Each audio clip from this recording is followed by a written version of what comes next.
Okay, so this is going to be a history video, and it's going to be one of my slightly longer videos, so bear with me. I want to talk about specifically the Romanov dynasty and that very fascinating period of Russian history towards the end of the Romanov dynasty, the Russian Revolution, and so on. Now, clearly, there's simply too much in this period to talk about in one video. There's too many intricacies, too many details, and you know, that's such a pivotal point in not just Russian history, but I would argue world history that I really would need a very long video for it. So what I'm gonna be talking about is relative basics. Um, like I said, I think it's a fascinating period of history. I've just watched the online film. I say online, it can be found on YouTube. Rasputin, Dark Servant of Destiny. Now, it's the second time I've watched this film. And I have to say, for me, it's one of the most powerful made for TV films I've ever seen. It stars the late Alan Rickman, one of our finest actors, in the title role of Rasputin. Um, if you don't know, Rasputin was basically a mystic, a holy man, so to speak. He's often called the Mad Monk, but he was never actually ordained in any sort of clerical position by the Russian Orthodox Church, but he was basically a mystic of sorts. And he was said to have enormous influence over the Romanovs in their final years, particularly over the family of Nicholas II. It is necessary, I think, to give a bit of the background here. A lot of the people watching this video will already have an interest in the subject, so it'll sort of be, I don't want to be patronizing and tell people what they already know. But for the benefit of people who maybe are interested and they don't know so much about this period, I'm going to give a little bit of a history lesson because I think it's useful for people to understand the context of the time. And I'll try and summarize this as much as possible. So, Russia was a monarchy system until 1917 with the Russian Revolution. And the House of Romanov basically ruled Russia from 1613 to the revolution in 1917. The Romanov dynasty was founded by Tsar Michael I, and he assumed power after the Time of Troubles, which was a period of political instability. So 1613 to 1917, period just over 3 centuries. So it was quite a powerful dynasty in that regard in terms of longevity. Um, and basically, Nicholas II, who was the last Tsar, assumed the reign in 1894. That's when he ascended to the throne. Now, it's quite important, I feel, to look a little bit at Nicholas's childhood and background in order to evaluate his time as Tsar, because that's one of the main points that I want to touch on in this video. Nicholas II was born, I believe, in 1868, so he was in his mid-20s when he assumed the Tsardom, i.e., about the same age as our Queen Elizabeth II when she became monarch of the United Kingdom. Now, in 1881, Nicholas's grandfather, Tsar Alexander II, was assassinated, and I'm not sure if he personally witnessed it, but certainly that would have had a big influence on teenage boy he was at that time. Therefore, his father took a very strict line on what sort of role Nicholas would play as Tsar, and it said that he didn't invite the Tsarevich, which is the name for the crown prince in the old Russian imperial dynasties, to sort of look in on meetings, for example, when Tsar Alexander II met his councillors and so on. Incidentally, just a side note, 1881 was also the year that President Garfield was assassinated in the United States. That's not really any significance, but it's just an interesting coincidence. Anyway, some say that kind of protecting Nicholas from that may have been a grave mistake because it meant that he was not prepared for the Tsardom. Indeed, he was reluctant by a lot of accounts to take on the Tsardom, which is a bit like our King George VI, reluctant to be king. Um, so you could say in some ways he was thrown into the deep end. Now, history has tended to view Nicholas in a very negative light, leaving aside the subsequent events and the canonization by the Russian Orthodox Church. The general view of Nicholas is somewhere between a tyrant and a buffoon. And I want to discuss this a little bit to really evaluate is this a fair assessment of Nicholas? Now, it's important to understand that to all extents and purposes, the Russian imperial system at this time was virtually absolute monarchy. From what I understand, it was technically constitutional monarchy, but the reality was this was a family living in immense luxury whilst Russia still had serfdom. So it's very important to look at the context of that in order to understand the anger that basically took over the psyche of the Russian people in 1917 and how the Bolsheviks rose to power. You know, it's all very well in retrospect saying how terrible they were, but I think it is important to look at what brought that situation on. Pretty much similar to what happened in the French Revolution with the suffering of the peasants and so on. And again, you know, we always hear about the excesses of the French Revolution, and it's always a debate as to what extent that was propaganda and what extent they really were bloodthirsty maniacs. And I personally feel it's a bit of both. I feel there is some exaggerations, but I feel there's also truth in that. And I'll come to comparisons with other monarchies later on in this video because it is an important point. So anyway, Nicholas gained the reputation of Nicholas the Bloody by his political opponents, and there was a series of events that sort of led to this reputation. Firstly was anti-Jewish pogroms that spread throughout the Russian Empire at this time, and they were particularly intense in the second half of the 19th century. Indeed, many Russian Jews fled to the East End of London at that time, and unfortunately, they were then blamed for other events like the Whitechapel murders and so on. They were scapegoated, much as immigrants often are today. But there was unquestionably a great deal of persecution against Jews throughout the Russian Empire. It was particularly intense in Odessa, now part of Ukraine. Um, well, that's a questionable situation itself, given recent events there. But anyway, thousands of Jews were murdered in Odessa alone. So the anti-Jewish pogroms going on in the Russian Empire were unparalleled in Europe at that time. Nothing, Europe hadn't seen anything like that since the Middle Ages. Then there was a Russo-Japanese War. Nicholas was blamed by many in Russia for the Russian losses in that conflict. Russia suffered terrible losses, proportionally speaking, and it was very humiliating for the Russian Empire to be beaten by Japan. And then, very poignantly, there was the 1905 revolution. And basically, royal guards, purportedly in the orders of Nicholas, or at least acting in the name of Nicholas, fired on demonstrators in, I believe it was in St. Petersburg, and that's been dubbed Bloody Sunday, one of numerous events in history that have had that epithet. But hundreds were killed, and whether or not Nicholas gave direct orders is still a matter of debate, but nevertheless, those troops acted in his name, and Nicholas was absolutely tarnished with that massacre. To be clear, this was the absolute gunning down of unarmed men, women, and children, so it was a complete massacre. I mean, the nearest equivalent we have in the UK is the Peterloo massacre of 1819, in which about 15 people died, and that caused enormous anger in this country. So you can only imagine, you know, this would be the equivalent of Tiananmen Square, basically, to put things in, to sort of give an impression of the gravity this caused. Anyway, yet another event was the Kadinka tragedy that occurred during the coronation of Nicholas in 1894. Now, to be fair, that was a stampede, that wasn't a massacre unlike the 1905 event. Nevertheless, the tragedy of that event probably tarnished Nicholas's reputation. So all of these things were held against Nicholas.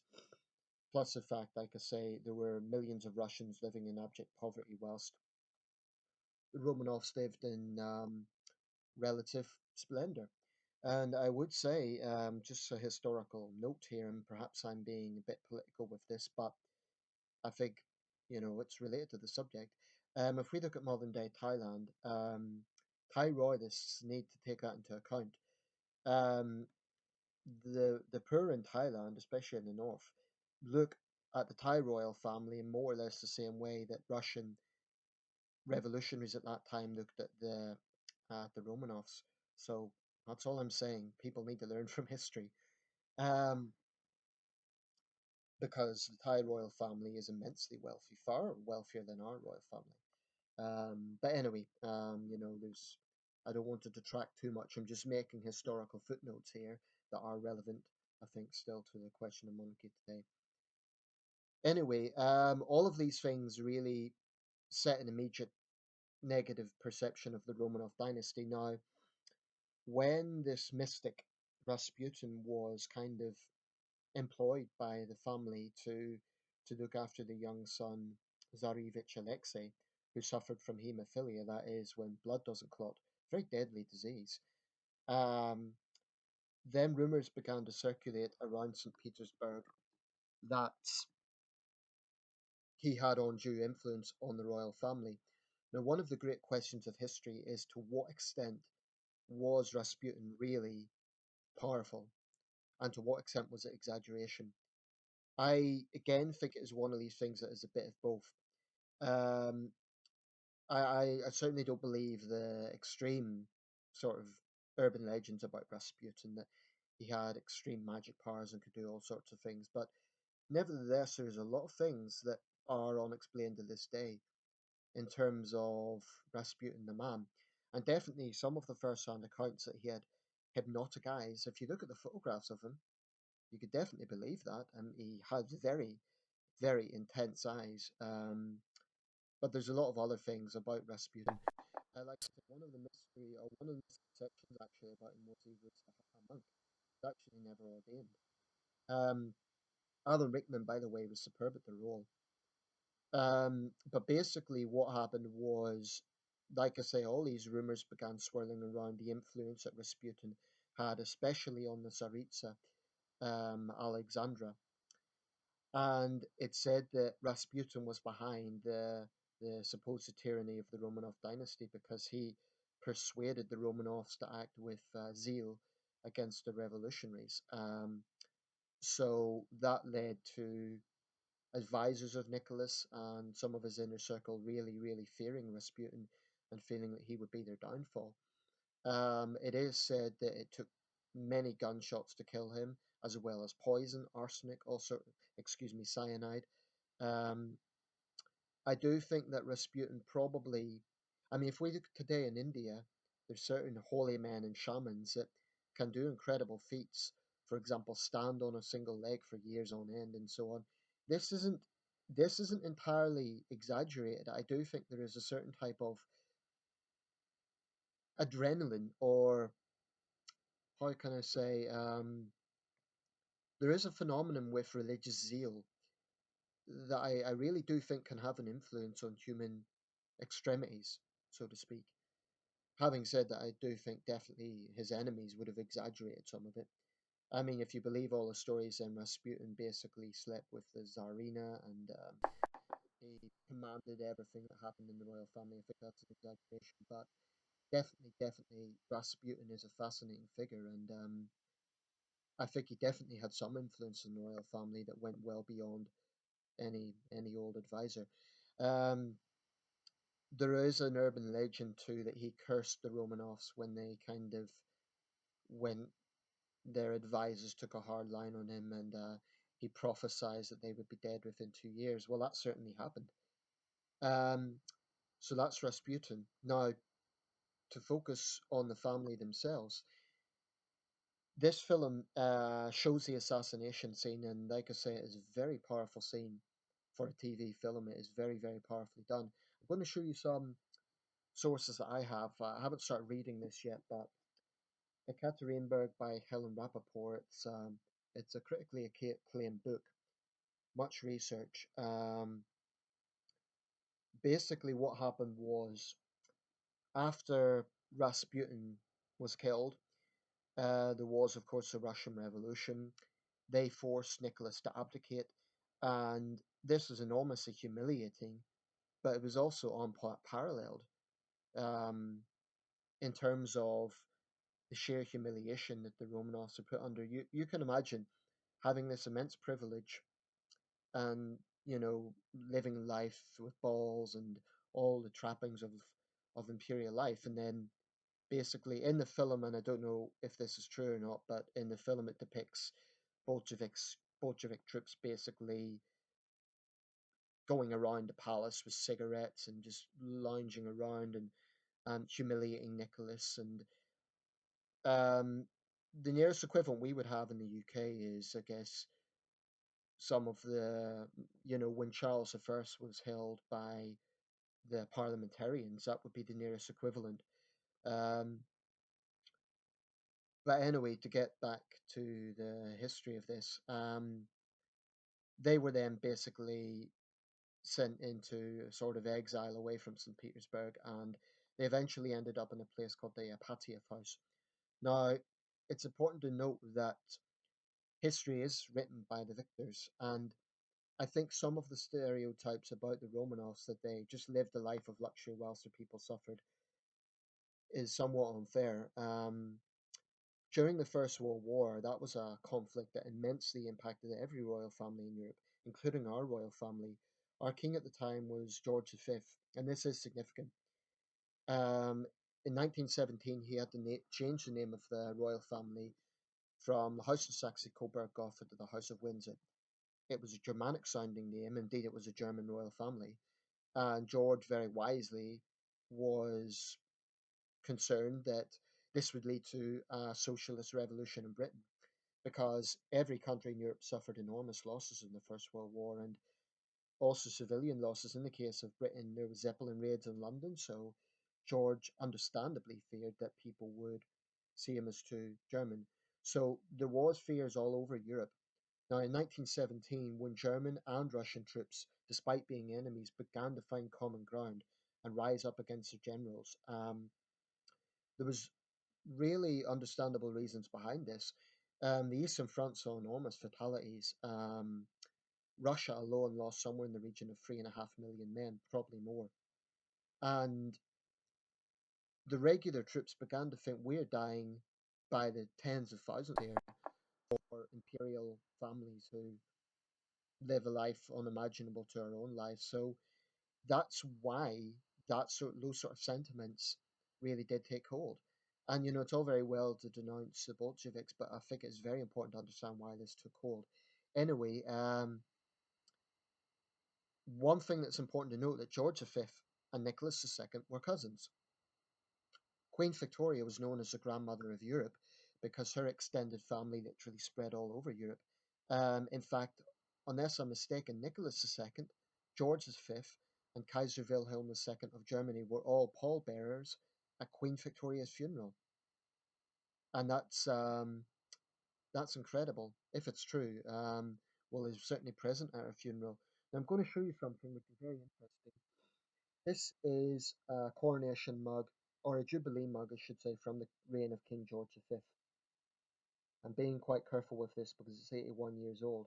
But if you look at our King George V, you'll see a man with a moustache, mid 50s in this picture. The physical resemblance to Nicholas II is astonishing. I'm going to try and find another comparative photo. The Romanovs and the House of Saxe-Coburg, that's Nicholas.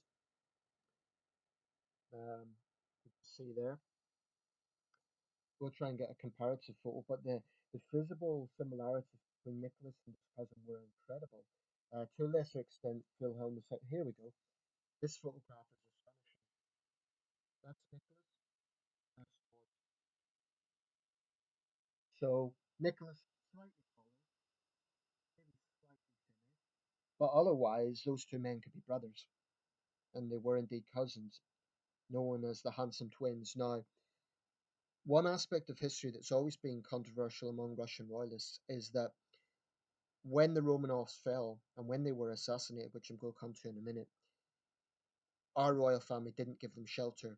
It's said that David Lloyd George even approved this or made plans for this to happen, um, because naturally they were family. They were also, Russia was an ally during the First World War. But I think either the government of Lloyd George or George V himself had sincere fears that if we were to give exile to the Romanovs, then we would find ourselves in at war with Bolshevik Russia, and that would be yet another war that we could not afford. We'd lost almost 1 million men in the trenches. Also, there were socialist agitations, uprisings in cities like Liverpool and Glasgow. It was a really serious situation. Britain was close to being on the point of revolution at that. In fact, there was even threats of sending troops into Glasgow and Liverpool. Glasgow at the time was known as Red Clydeside. So this socialist sentiment was sweeping all over the world, in fact, to a lesser extent in the United States as well. And the fear and the concern that royal families would have had would have been immense. So, on one hand, it's a case of, well, let's protect our own. On the other hand, you have to consider, had the Windsors done that, then we would have found ourselves at war with Bolshevik Russia. I think what Lloyd George and our royal family judged is, well, it's tragic that we can't help them, but the Bolsheviks aren't actually, they're going to keep them as prisoners and that'll be it. I don't think anyone really knew just how far the Bolsheviks would go. And this is a very, very critical point. Now, just to backtrack a little bit, I said that history is written by the victors. If you believe Bolshevik propaganda, it's a case that the Tsar and his family were completely detached from reality and they just didn't care about the common man. Now, with Nicholas's epithet, Nicholas the Bloody, that would certainly be the impression, but I think it's somewhat unfair. I mean, he personally made sure that his daughters, well, doctors, his daughters served as nurses on the front line. They personally treated Russian troops. Nicholas also took command of the army. So I think the reputation of a man being completely out of touch is somewhat unfair. The film depicts him also as being very reluctant to get involved in the First World War, precisely because he didn't want to see young Russian troops lose their lives. I think Nicholas's feeling was that after the assassination of Franz Ferdinand in Sarajevo, um, in which Austria declared war on Serbia, Nicholas thought it would stop at that. He didn't think that his cousin Wilhelm II would then declare war on Russia, but world events happened as they did. Oh, what a lovely war! The satirical 1960s film really shows this in a powerful way.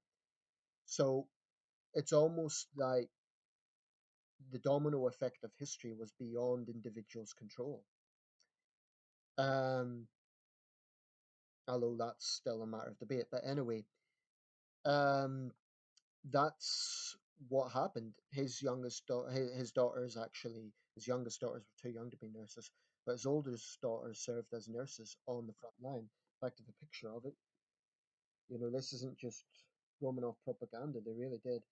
Um, and it said that in their own character, they were very very down to earth young women. They would flirt with the troops. They were basically just like teenage girls, except that they happened to have royal blood. But this is a picture of Tsaritsa um, serving as nurses.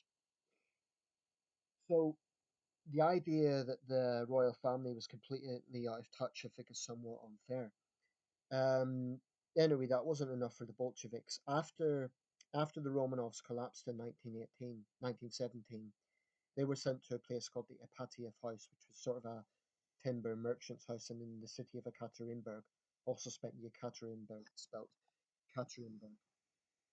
And there is conflicting accounts about exactly what happened, but by all accounts, the Cheka, the secret Bolshevik police, brought them down in the middle of the night in July and basically told the family, we're going to take a picture of you to prove to people in Moscow that you're still alive. And point blank, they gunned down the entire family. Now, I think even if you're the most strident Republican, it's very, very hard to vindicate something like this. And even if you're of the view that Nicholas was a dictator and a terrible leader, you'd be hard pushed to justify the cold blooded murder of defenseless young women and a defenseless young boy and their servants. There was three servants also killed, a cook and I believe two maids. So this was a cold blooded massacre. Now, I understand the point about moral relativity. You could say, well, Nicholas's troops gunned down unarmed men, women, and children in 1905. But there is a saying, two wrongs don't make a right. And if the accounts that Helen Rappaport suggests are true, this man, Peter Ermakov, who was one of the executioners, acted with ruthless savagery in the night of the Romanov murders and proved too drunk to oversee their burial in the Four Brothers mine. It's said that the entire royal family was simply dumped into a mine shaft. And there was evidence in 1991 when the remains were found that their faces had been smashed in, and certainly the extended family also suffered particularly cruel deaths. Extended family members shortly before had been thrown down pits, grenades had been thrown into the pits, so the Cheka unquestionably acted with ruthless cruelty. Um, and I really do believe, had the Bolsheviks acted a little bit differently, kept Nicholas as a prisoner, um, I think at the time they had the power in Russia. I don't think if their fear was a sort of royalist resurgency, I don't think that was a major fear because the Bolsheviks were pretty much winning every battle in the Russian Civil War. They had the upper hand from the whites. So I really don't think the assassination of the Romanov dynasty was politically necessary. And if, indeed, Tsarevich Alexei had haemophilia anyway, so even if he'd become the Tsar, he probably would have died relatively early on from that deadly disease. So I think that one of the stupidest things the Bolsheviks done was assassinating the royal family because instantaneously they martyred them. And subsequent history has proved that. In 1991, the remains were found, and mitochondrial DNA taken from Prince Philip, the Queen's husband, has shown that was indeed the Romanovs. Um, Now, of course, there was the urban legend that one of them escaped, and for many years that was said to be Anastasia. Disney made a film about it. There's been many, many books written about this. It's one of the great romantic mysteries of history. Actually, in 2007, an amateur archaeologist on the site discovered the remains of a young woman and a boy. The young woman turned out to be Grand Duchess Maria, Anastasia's older sister, and the boy, of course, was Tsarevich Alexei. So the family was finally all found. Subsequently, the Russian Orthodox Church has canonized them. When the film Dark Servant of Destiny was made in 1996, statues of the Romanovs were still sort of in the wilderness. But in 1998, they were canonized by the Russian Orthodox Church. Um, and Boris Yeltsin ordered that they be given a full state funeral. And today they are very much, I would say, revered by the Russian people. At least, I mean, the influence of the Russian Orthodox Church is immense, and Putin has definitely used that, I would say, to his political advantage. In fact, Putin has proposed a reinstallment of the Russian monarchy, which is incredible when you think about it. Um, so that is history, and I still think had the Bolsheviks not acted with such savagery and just wiping out the family instantaneously, they they may have um, they may have maintained power longer. Or you know, speculation is all.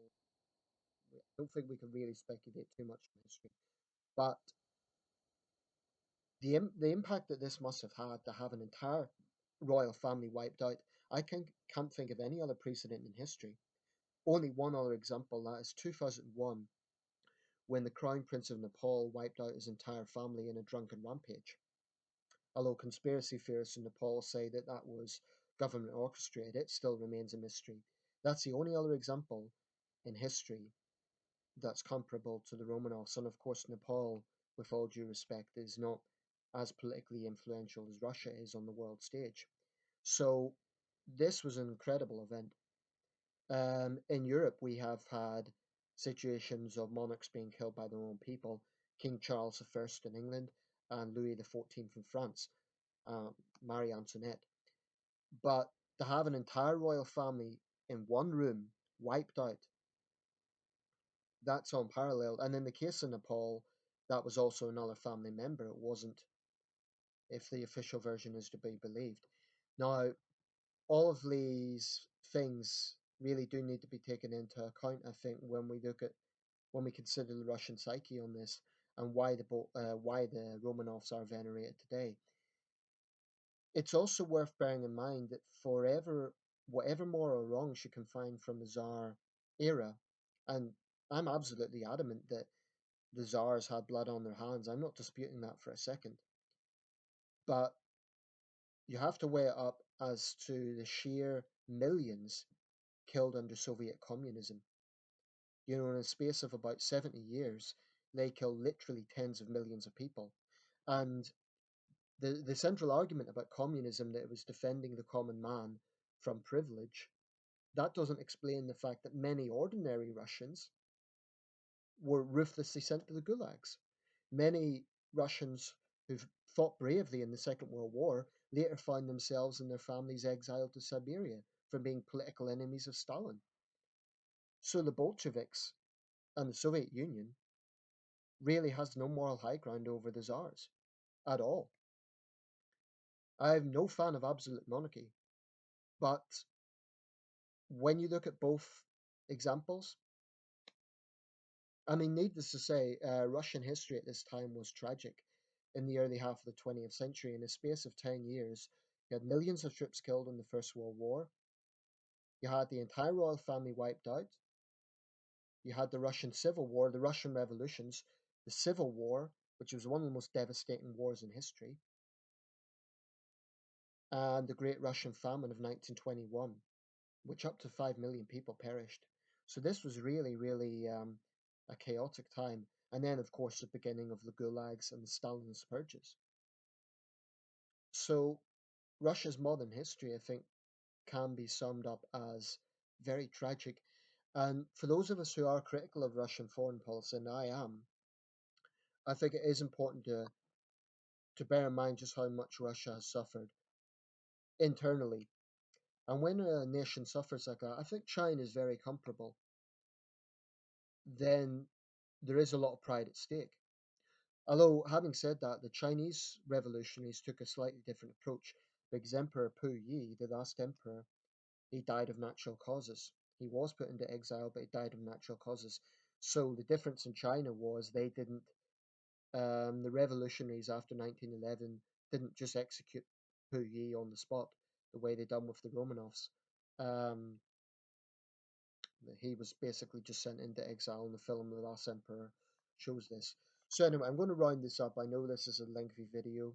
Apologies for that. Um, I'm sure there will be things that I've forgotten to mention because this is a very interesting period of history. Personally, I'm fascinated by it. The purpose of this video was not to offend anybody or anything of the sort. It's solely because I'm interested in the subject and I'm sharing some of my own thoughts. So in conclusion, I'm not a fan of absolute monarchy. But in my opinion, the Bolsheviks made a grave mistake by doing that. I will say one last thing. To what extent Lenin himself was involved in this is a matter of great debate. Lenin, there's no official documents linking Lenin directly to the assassination. I mean, Lenin was a very clever man. I think he would have known it would be politically very stupid to have wiped them out the way he did. So, yeah, fascinating period of history. Um, Let me know your thoughts. And if you're Russian, incidentally, final point, if you are Russian, certainly feel free to comment because I'm talking about your country, but I don't intend to, start a cyber war with this. That's not my purpose. I have a lot of respect for Russia as a country, believe it or not. I think Russia's a great country with a great history, but there's a lot to be said about this period. And a final point, like I say, the Russian Orthodox Church canonized the Romanovs, and they are now known as passion bearers of the Russian Orthodox Church. And there is indeed a church that was built on the site of the former Apatiev house. It's now called the Church on the Blood. So This is incredibly sentimental stuff. Um, and if I ever visit Russia, I want to visit that side. I think it would be a very moving place. Final point. Sorry about this, but I have to mention this. There were throughout the 20th century many women claiming to be Anastasia. Well, because all the DNA is now matched up, it can be confirmed that those women were fraudsters. And whether they were deluded or whether they just wanted money or acclaim, whatever. But it was one of the great mysteries of history, and it's more or less been resolved now because the remains of all the Romanovs have been recovered. The nearest equivalent we have in the UK is the two princes in the towers, um, who were allegedly murdered by King Richard III, although Ricardians have robustly denied this. And last year there was a very grand reburial of King Richard III. So in Britain we've had a big debate about the reinstatement of Richard's place in history, and maybe Richard was um, greatly misunderstood, much like Nicholas II, arguably. I'm not saying that's my opinion. I'm just saying that history is written by the victors, and regarding the Wars of the Roses, it was a Tudor victory. So, it would be very easy to vilify the rival, in this case, King Richard III. Likewise, Bolsheviks wrote Russian history afterwards. So they could very easily demonize the Romanovs. Anyway, that's some of my thoughts on this very fascinating period of history. Feel free to let me know your thoughts.